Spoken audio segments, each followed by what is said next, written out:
أعوذ بالله من الشيطان الرجيم بسم الله الرحمن الرحيم إن الله وملائكته يصلون على النبي يا أيها الذين آمنوا صلوا عليه وسلموا تسليما اللهم صل على محمد وآل محمد وجل فرج آل محمد بسم الله الرحمن الرحيم إنما يريد الله ليذهب عنكم رجس البيت ويطهركم تطهيرا اللهم صل على محمد وآل محمد وجل فرج آل محمد سامعین میں ہوں سید یونس علی شاہ نقوی. آپ دیکھ رہے ہیں سید نقوی عملیات چینل.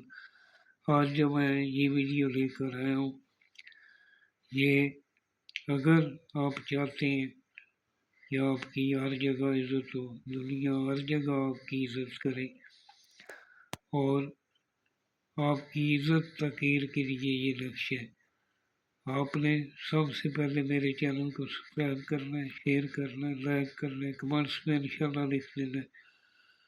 42 مرتبہ درود پاک پڑھنا میری طرف سے اجازت ہے. جس جگہ بیٹھ کر لکھنا ہے وہ جگہ پاک صاف ہونی چاہیے. وہاں کسی جاندار کی تصویر نہیں ہونی چاہیے. کوئی آپ کے پاس حاملہ عورت، کوئی بچہ پاس نہیں ہونا چاہیے. خلوت میں بیٹھ کر لکھنا ہے. اور آپ نے بروز جمعہ کو یہ نقش کسی بھی دن صبح کی نماز کے بعد آپ بنا کے اس طرح فولڈ کر کے کالے چمڑے میں یا کالے کپڑے میں باندھ کر گلے میں پہن لیں. اور 7 جمعے یعنی 7 جمعے آپ نے جمعہ کے دن آپ نے زور کے بعد جیسے نماز پڑھ لیں، نماز جمعہ سے فارغ ہو جائیں، وہاں ہی بیٹھ جائیں، مسجد میں بیٹھ جائیں. 11 مرتبہ آپ نے درود پاک کا آخر پڑھنا ہے اور 1100 مرتبہ یا بدو یا بدو یا بدو پڑھنا ہے. عطر لگا کر شروع کرنا ہے. دونوں کندھوں پہ آپ نے عطر لگانا ہے اور عطر لگا کر آپ نے شروع کرنا ہے. کبھی بھی کسی کالا جادو کرنے والے کے پاس کبھی مت جائیں. کالا جادو کرنے والا بھی مذہب اسلام سے خارج ہے اور کروانے والا بھی. اور یہ انسان کر سکتا ہے، میری بہنیں کر سکتی ہیں، بیٹیاں کر سکتی ہیں، بچے کر سکتی ہیں.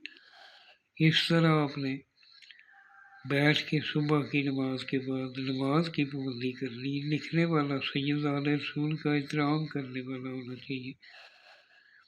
اور اس طرح جو اپنے ماں باپ کو گالیاں دیتے ہیں وہ بھی ٹھیک نہیں ہے. اپنے ماں باپ کا احترام کریں.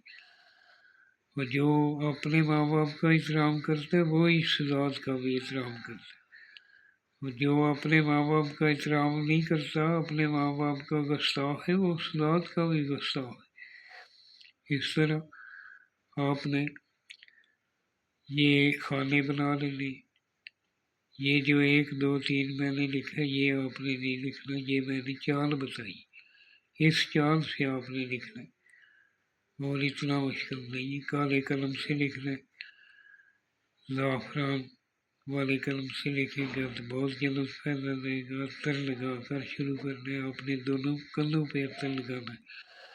نقش لکھتے وقت بھی جمعے کے دن بھی آپ نے پرفیم الکحل والی چیز کبھی استعمال نہیں کرنی.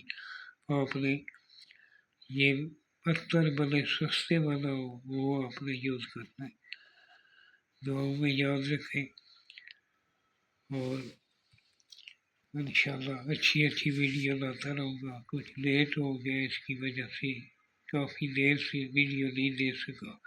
کچھ مصروفیت کی وجہ سے، کچھ طبیعت کی خرابی کی وجہ سے.